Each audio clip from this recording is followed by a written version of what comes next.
Hello student, welcome to Ashish classes. आज हम लोग पढ़ेंगे हिल्स रिएक्शन, और हिल्स रिएक्शन को हम लोग लाइट रिएक्शन भी बोलते हैं। ठीक है, तो हिल्स रिएक्शन क्या होती है या लाइट रिएक्शन क्या होती है, इसकी डिस्कवरी किसने की, ये कब होती है, कहाँ पर होती है, इन सभी चीज़ों को हम लोग इस लेक्चर में डिस्कस करेंगे।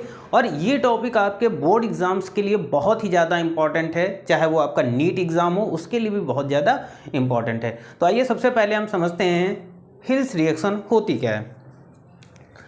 तो हमारा टॉपिक है हिल्स रिएक्शन। हिल्स रिएक्शन को हम लोग लाइट रिएक्शन भी कहते हैं। ठीक है, तो आइए देखते हैं। सबसे पहले बात करते हैं light reaction was first studies by Hill, so it is called Hill's reaction.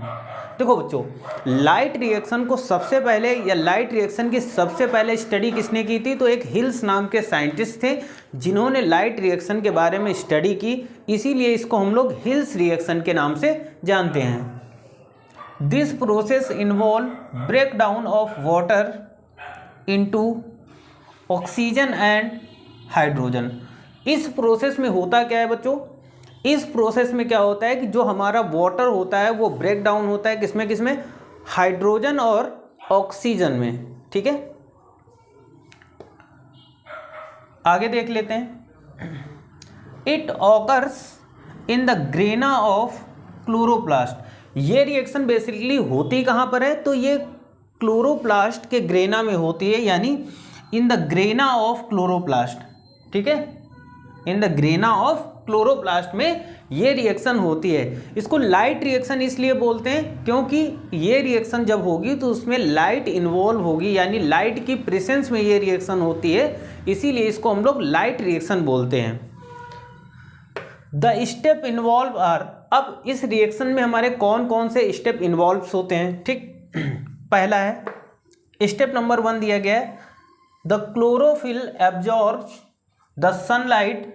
जो क्लोरोफिल होता है, ठीक है, जो क्लोरोफिल होता है वो क्या करता है, पहले स्टेप में क्या होगा कि क्लोरोफिल लाइट को एब्जॉर्ब करेगा, ओके, एंड गेट एक्टिवेटेड, और क्या कर देगा, उसको एक्टिवेटेड कर देगा, and form ATP from ADP. ठीक है, तो अब क्या होगा, क्लोरोफिल क्या करेगा कि लाइट को एब्जॉर्ब करेगा, और जब लाइट एब्जॉर्ब करेगा तो क्लोरोफिल एक्टिवेट हो जाएगा, और जब एक्टिवेट हो जाएगा तो हमारा क्या होगा कि एटीपी फॉर्म हो जाएगा, किससे, एडीपी, यानी एडीपी से एटीपी बन जाएगा। स्टेप नंबर 2 देख लेते हैं, फोटोलाइसिस ऑफ वाटर। देखो, फोटोलाइसिस की अगर बात करते हैं तो इसका मतलब होता है ब्रेक डाउन ऑफ वाटर।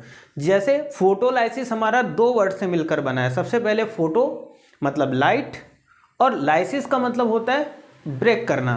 तो जो लाइट की प्रेजेंस में ब्रेक हो, ठीक है, उसे बोलते हैं हम लोग फोटोलाइसिस। ठीक है, break photolysis of water resulting into formation of H positive ion and OH negative ion. तो फोटोलाइसिस प्रोसेस के थ्रू क्या होता है, जो वाटर होता है वो ब्रेक हो जाता है H पॉजिटिव और OH नेगेटिव आयंस में। यहाँ पर देख लीजिएगा 4H2O है ना, ये एक्टिवेटेड क्लोरोफिल है, ये कहीं ना कहीं एनर्जी प्रोवाइड करेगा। ओके, तो ये किसमें, जब फोटोलाइसिस प्रोसेस होगी तो ये H पॉजिटिव और OH नेगेटिव में टूट जाएगा। स्टेप नंबर 2 हमारा कंप्लीट हो गया। नेक्स्ट स्टेप आता है the hydroxyl ion formed by photolysis of water and give rise to oxygen in the form of gas. जो हाइड्रोक्सिल आयन होता है वो फोटोलाइसिस प्रोसेस के थ्रू फॉर्म होता है, और फिर यही आगे चलकर क्या बनाता है, give rise, photolysis of water and give rise oxygen in the form of gas.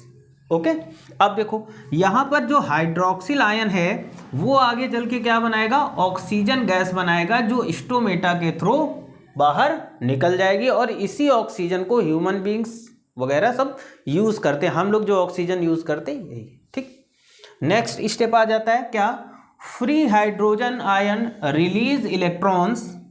अब जो देखो OH negative ion, hydroxyl ion तो हमारा यूज हो गया, ठीक। लेकिन अभी क्या बचा, ये हमारा हाइड्रोजन आयन। तो हाइड्रोजन आयन क्या करता है कि इलेक्ट्रॉन रिलीज करता है which take part in the path of electrons transport, जो क्या करता है कि इलेक्ट्रॉन ट्रांसपोर्ट में हेल्प करता है इन द सिस्टम, ओके।